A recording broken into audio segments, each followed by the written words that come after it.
반갑습니다. 저는 요즘에 그 이화동선 영화를 지금 찍기 위해서 여러 가지로 지금 프리 프로덕션 단계, 그러니까 영화를 촬영하기 전 단계, 네. 뭐 이렇게 배우 섭외를 한다든가 시나리오를 최종적으로 마무리한다든가 그런 일을 하고 있습니다. 뭐 작게는 뭐 저예산 독립영화 같은 경우는 뭐 한 3-4개월씩 걸리기도 하지만 또 큰 영화는 뭐 1-2년 뭐 기본이고 때로는 뭐 3년, 4년 이렇게 걸리는 건 많이 있죠. 저는 본 업무가 전주에 있는 그 전주 영화종합촬영소에서 뭐 영화팀 서비스를 계속 하고 있고요. 뭐 계속 영화 요 근래에는 그 기생충이 좀 잘 됐지 않습니까? 또 한국 종려상 받고 저희 촬영소에서 약 한 45% 정도를 총 77회차에서 45회차를 찍었거든요. 그래서 기자분들이 문의들이 많이 와서 그거 좀 저희가 좀 정리하고 답변해 주는 일로 한 뭐 지난주까지 계속 그 일 하느라 좀 바빴습니다. 최근에 아주 그 뜻하지 않게 크로아티아를 다녀왔어요. 그래서 크로아티아에 지금 그 우리 한국과 공동 영화 제작 협의권 때문에 다녀왔습니다. 놀랐어요. 저도 그 사전에 잘 몰랐는데 그 문화부 장관을 만났어요. 근데 여성이더라고요. 여성 문화부 장관이었는데 그 이제 영화를 하게 된 공동 제작을 하게 된 계기가 있는데 그 이전에 정치하셨던 사선의원이죠. 신기남 의원께서 소설가로 변신을 했습니다. 그래서 한 2년 정도 걸려서 장편 소설을 한 권을 쓰셨는데 제목이 두브로브니크에서 만난 사람. 두브로브니크는 크로아티아의 오래된 그 성이잖아요. 아드리아 해를 끼고 있는. 그래서 올 무대가 두브로브니크에서 만난 사람 무대가 그 지역입니다. 크로아티아. 그래서 그 소설을 크로아티아어로 번역함과 동시에 영화화하자라는 제안을 받았어요. 그래서 일단 뭐 로케도 볼 겸 이렇게 초기 단계니까 그래서 크로아티아를 한 열흘 다녀왔습니다. 최근에 영화를 기획하고 계신다고 얘기 들었습니다. 그래서 이화동선 영화는 제가 시나리오를 쓴 지는 한 2년 좀 넘었어요. 넘었고 시나리오를 쓰는 것과 동시에 이제 기획을 했는데 판소리에 관한 영화입니다. 우리 지역이 사실 그 판소리의 어떤 대표 지역이라고 할 수도 있고 전주 대사슴놀이도 있고요. 또 어디 바깥 지역에서 보면 판소리, 소리, 구방이 하면 다 전주, 남원 이렇게 연결이 되죠. 이화동선이라는 영화 제목은 사람 이름이에요. 성이 이씨고 꽃 중에 신선이다 해서 화중사. 1930년대 최고의 소리꾼이었는데 이제 잊혀졌죠. 그 전북 고창의 최고 국창까지 하셨다는 그 김소희 선생이 어렸을 때 이화동선의 소리를 듣고 감동을 받아서 소리꾼이 됐다는 얘기도 있고요. 이화동선 그러면 얻는 그런 과정이었다고 얘기를 하죠. 그 1930년대 최고의 소리꾼이 이화동선의 어떤 삶과 그 시대와 예술과 사랑과 어떤 약간 시대극 형식을 띠면서도 사실 이 이화동선 영화는 영화도 영화지만 그 주인공이 사실 소리예요. 그렇기 때문에 그냥 배우가 립싱크해서 하는 것보다는 실제 소리꾼들이 등장을 해줘야 되기 때문에 거기에 이제 중요한 이화동선을 키우는 소리의 스승이 실제 송만갑 선생이라고 있어요. 대단한 소리꾼이었죠. 소리도 좋고. 그러니까 시골에 남원에 살고 있는 이화동선이라는 소리꾼을 서울 경성까지 데려와서 엄청나게 키우는 그 맞아면 중추적인 역할을 하는 송만갑 선생이 나오는데 송만갑 선생 역을 지금 제가 왕기석 명창한테 제안을 했어요. 그분은 이제 수료하기로 어쨌든 하셨고 또 이제 개인적으로는 선배 되시는데 문화부 장관을 지낸 김명곤 선배님도 우리 영화에 참여를 좀 해주시기로 했고. 근데 되게 보면은 그 소리 스승과 제자의 어떤 소리가 중심이 되겠지만 그래도 좀 영화니까 청춘 러브 스토리가 좀 있을 것 같아요. 그런 게 좀 있어요. 실제로 이재삼이라는 인물이 있습니다. 이분은 그 당시에 우리 호남의 그 모든 그 도전 공장을 총괄을 했고 그 도전 공장이라면 방앗간이잖아요. 그런 엄청난 부의 상징이고 또 여수 비행장을 건설도 했어요. 그러니까 굉장히 그 상업적으로 큰 일을 했던 이재삼이라는 실제 인물을 우리 영화에 이렇게 끌고 들어왔죠. 그래서 백 감독님이 직접 연기도 잘하시니까 저는 카메라 뒤에 있어야 되죠. 감독님께서는 제가 이제 후배 감독 박상훈 감독이라고 있거든요. 그 감독의 총괄 제작 지휘를 하고 계셨어요. 그래서 그때 그때 그랬었죠. 그리고 또 연기도 많이 하고 계셨고, 출연도 했고. 그리고 제 그냥 그때는 이제 감독님 저를 모르시겠지만은 한 2002년도 4년도쯤에 전라북도에서 그 10편 정도를 HD가 이제 붐이 됐을 때 그때 HD 영화 제작 지원 사업이 있었어요. NCM 프로젝트. 네. 그래서 NCM. 그때 아마 그때 또 그 프로젝트를 총괄 또 기획을 기획하면서 이게 하고 네, 그 이하중선이라는 이름을 보면 꽃이니까 얘기인 것 같고, 그러니까 예술하는 기생인 것 같고, 그럼에도 불구하고 신선이라면 그 상당히 고고한 면이 있었던 것 같은데요. 이하중선은 어떤 사람인가요? 그러니까 그 당시에 1932년도인가 조선물산 장려운동이 있어요. 지금 우리 전주 대사숲 같은 그런 적인데 서울 경복궁에서 전국의 소리꾼들 대회가 있었대요. 그 바로 전까지만 해도 우리 한국의 여성 소리꾼들의 최고 자리에 앉아있던 분은 배서량이라는 분인데 배서량 씨도 여기 남원 사람이에요. 그리고 배서량 시대를 물리친 게 이화중선입니다. 그 제가 영화를 이렇게 쭉 하다 주로 이제 저예산 독립 영화를 이렇게 하면서 서울주로 이렇게 예산 투자 지원을 이렇게 받던 중에 그 어떤 분이 저한테 투자하면서 그런 얘기를 해요.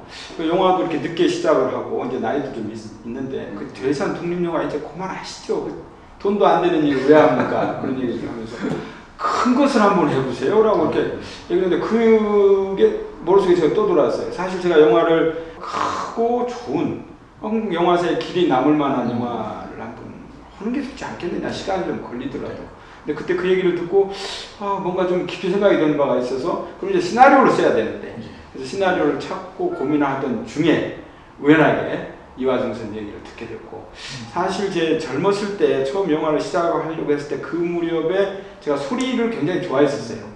그럼 주 촬영 무대는 주로 남원입니까? 네, 남원에서 주로 하고요.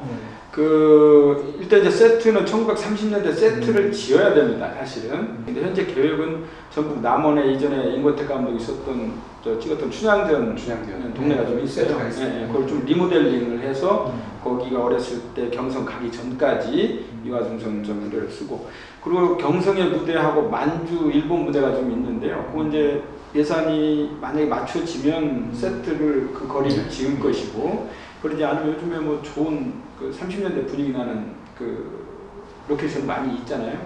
저 합천도 있고 또 순천도 있고 또 가깝게는 뭐 미스터 선샤인을 찍었던 이쪽 논산도 있고 뭐 제일 중요한 건 이제 그런 데를 일단 경성 거리는 재현을 해야 되기 때문에 경성 거리는 1930년대 그러면 전차들이 다녀야 되잖아요. 레일이 있어야 돼. 광화문 앞이고 뭐 이런.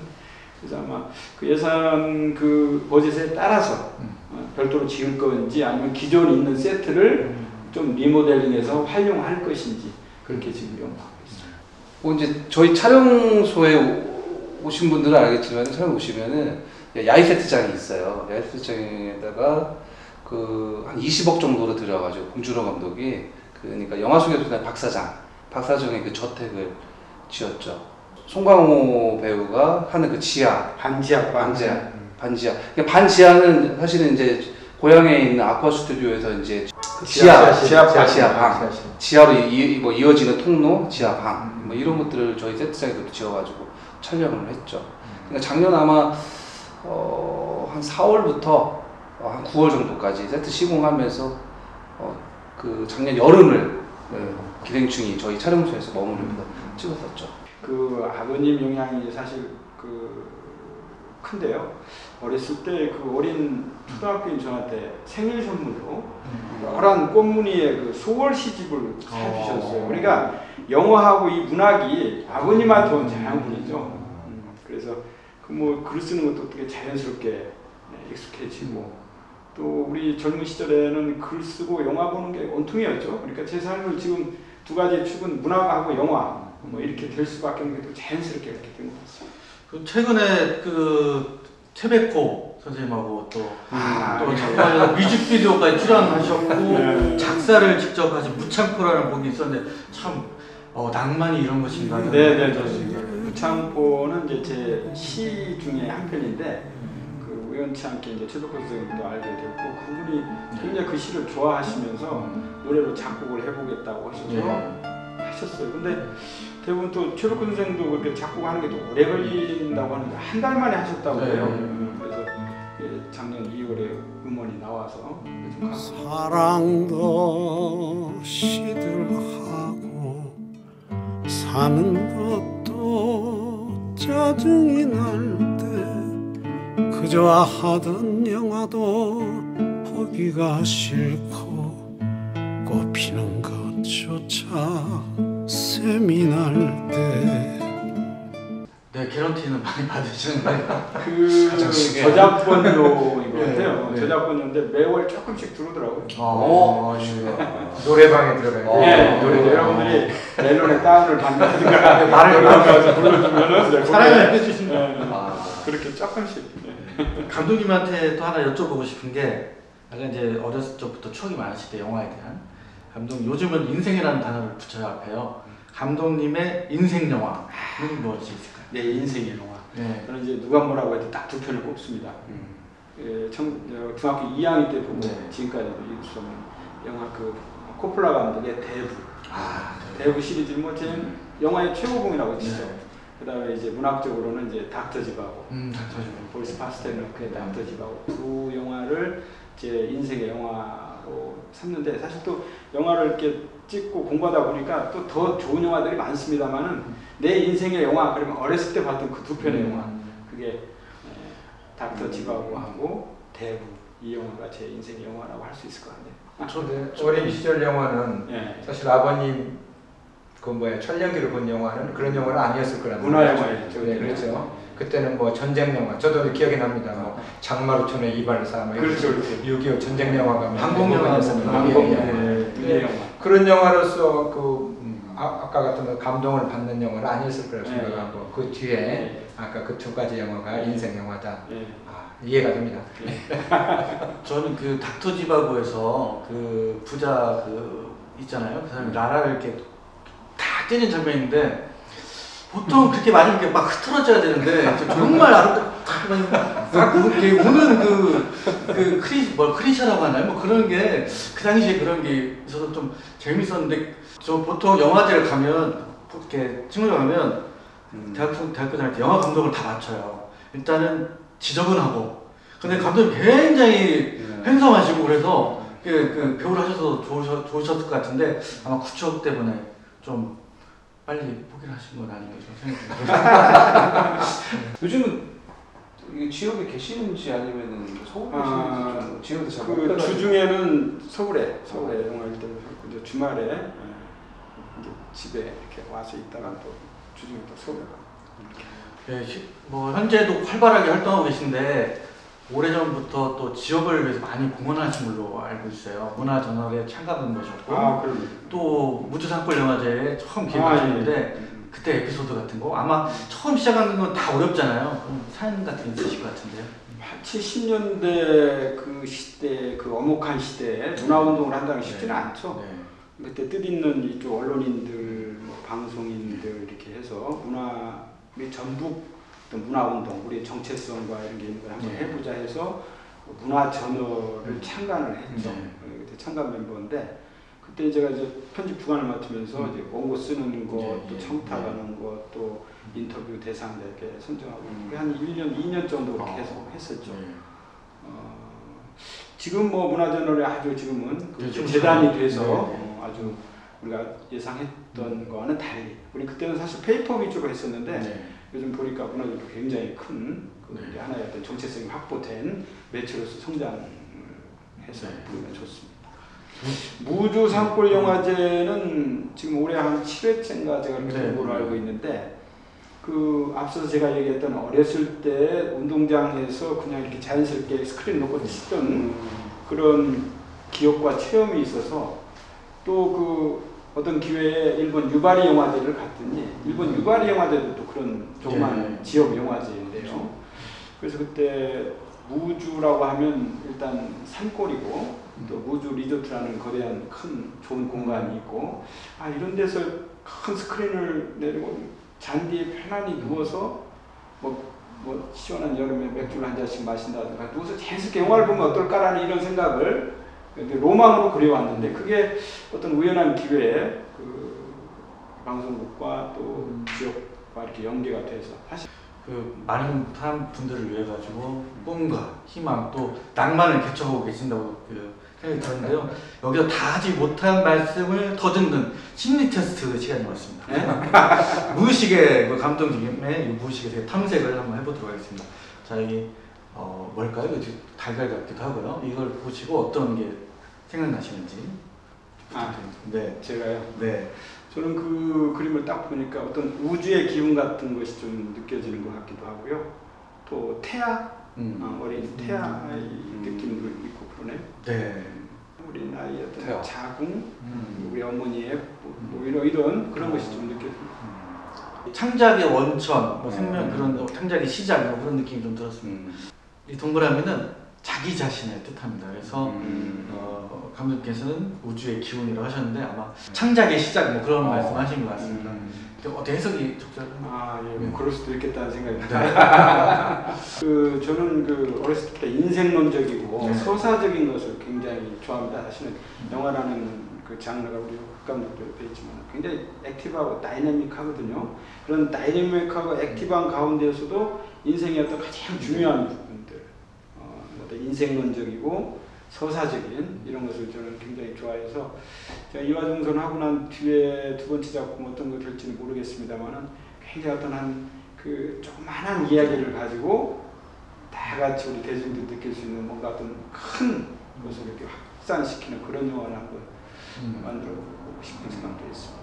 감독님의 무한한 창작의 원동력을 이렇게 말씀하신 것 같습니다. 다음 카드입니다. 자, 이것은 삼각형인데요. 뭐 어떤 게 떠오르시나요? 네.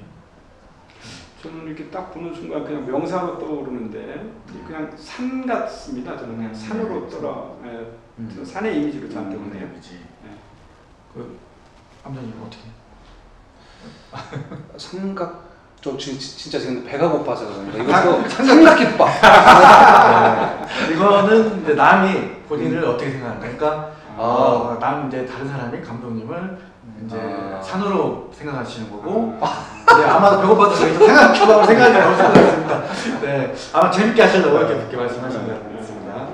뭐 워낙 뭐 시인이자 또 감독님이시고 문학적인 어떤 그 뭐라고 해야지 지식들이 풍만하죠. 저 항상 좀 존경하고 좀 배울 점이 많은 그런 감독님이라 생각하시고 또 거기에 좀 또 뒷받침되는 것들이 또 후배들을 잘 다독여주세요. 저하고 또 연배 차이가 엄청 나시는데도 불구하고 약간 친구처럼 편하게 대해주시는 것들이 감독님의 제 뭐 장점이자 그리고 저희들도 또 이렇게 어려움 없이도 다가갈 수 있게 또 열어주시는 그런 부분이 감독님의 뭐 장점이 아닐까 이렇게 생각을 합니다. 네, 산이 맞았습니다. 그들도 맞춰주시고. 사실입니다, 사실. 네. 다음 카드입니다. 네. 이건 무엇일까요? 약간 계단같이도 보이고요. 네. 이거 말씀 잘 하셔야 됩니다. 네. 네. 그거 이제 아까 계단이라고 말씀하셨는데 이렇게 올라가야 할 저는 또 그런 어떤 마음, 어떤 그런 올라가야 할 계단으로 이렇게 보이네요. 저는 끊임없이. 네. 저는 이제 개인적으로 글을 쓰는 행위는 혼자 하는 행위이기 때문에 뭐 원고지하고 펜만 있으면 되잖아요. 영화는 그 장비부터 5,60명이 이루는 스태프들부터 여러 가지 로케이션과 제일 중요한 것은 영화를 찍을 수 있는 자본 이런 것들이 다 있어야 되기 때문에 사실 영화는 이렇게 종합예술이라고 말을 하지만 굉장히 힘든 작업이죠. 물론 뭐 훌륭한 또 뛰어난 감독들이야 뭐 자본력도 있고 또 그렇게 자본이 모이기도 하지만 근데 대부분의 감독들은 사실 그렇지 못해요. 쉽지 않죠. 아무리 시나리오가 좋아도 또 배우가 또 있어야 되고 배우가 누구냐에 따라서 또 자본이 또 움직이기도 하고 그렇지 않기도 하고 예전에 시나리오만 좋으면 다 좋다고 했는데 그런 상황이 아니죠. 그래서 저 계단을 보니까 저는 이렇게 처음에는 조금 가파른데 나중에 좀 쉬워 보이네요. 그렇게 그려서 그런가 처음에는 가파르고 했는데 여기 올라갈수록 좀 쉬워 보입니다. 네. 하나씩 준비를 차근차근 해나가시는 그 말씀을 해주신 것 같습니다. 다음 카드로 가겠습니다. 이것은 더하기 같기도 하고요. 이건 어떤 생각이 드시는지요? 뭐 이제 나무 십자가 같은 저는 이렇게 자꾸 명사로 보이는데 뭔가 그냥 소박한 십자가 같으네요. 그냥 네. 무슨 뭐 예수가 이렇게 매달린 고통 고뇌의 십자가가 아니고 그냥 소박한 나무 십자가, 뭐 장식물 같은 뭐 이렇게 보입니다. 이게 자신의 이제 영적 세계, 예, 그런 데 말씀하는데 이제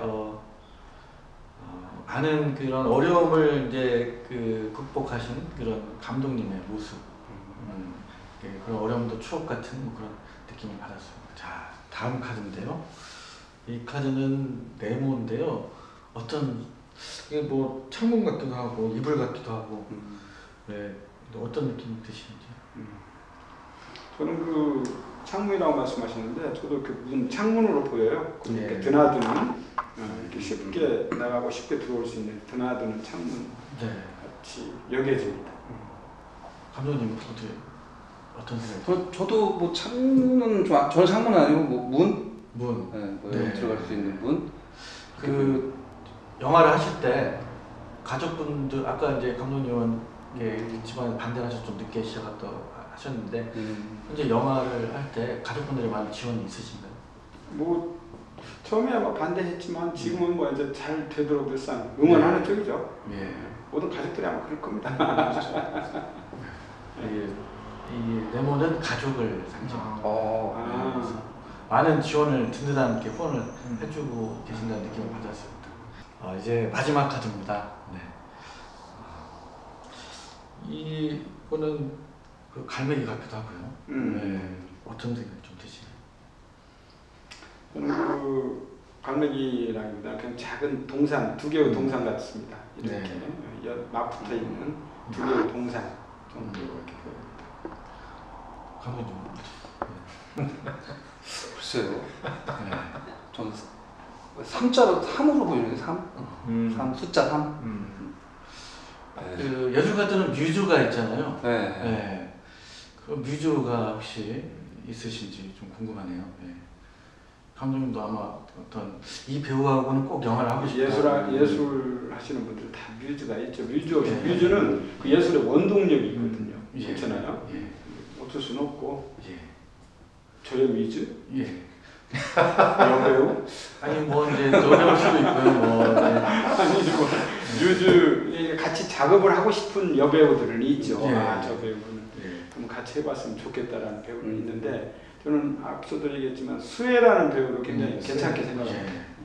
처음에 그 이화동선 역으로도 수혜를 생각을 했는데 수혜가 이전에 그 가수 연습생 시절을 했대요. 하다가 나중에 이제 영화계로 들어왔는데 그 수혜가 뭐 소리도 없고 이문 먼 곳이라는 노래 올라가는 달동화 있을 때 거기서 노래하는 장면이 나오고 근데 또 역시 수혜도 그 한복을 입히면 굉장히 자태가 이뻐요. 곱습니다. 이거는 애정 관계를 말하는데요. 아까 이제 감독님께서 산이라고 부인하셨는데 아마 그 동산이 두 개라고 하니까 사모님 이렇게 말씀하신 것 같고 사이좋게 또 근데 아마 감독님 3이라고 하신 거 보니까 숨겨둔 뮤즈가 3분 생각이 했습니다. 물론 네. 재밌는 해적. 네, 오늘 심리 테스트를 모두 마쳤습니다.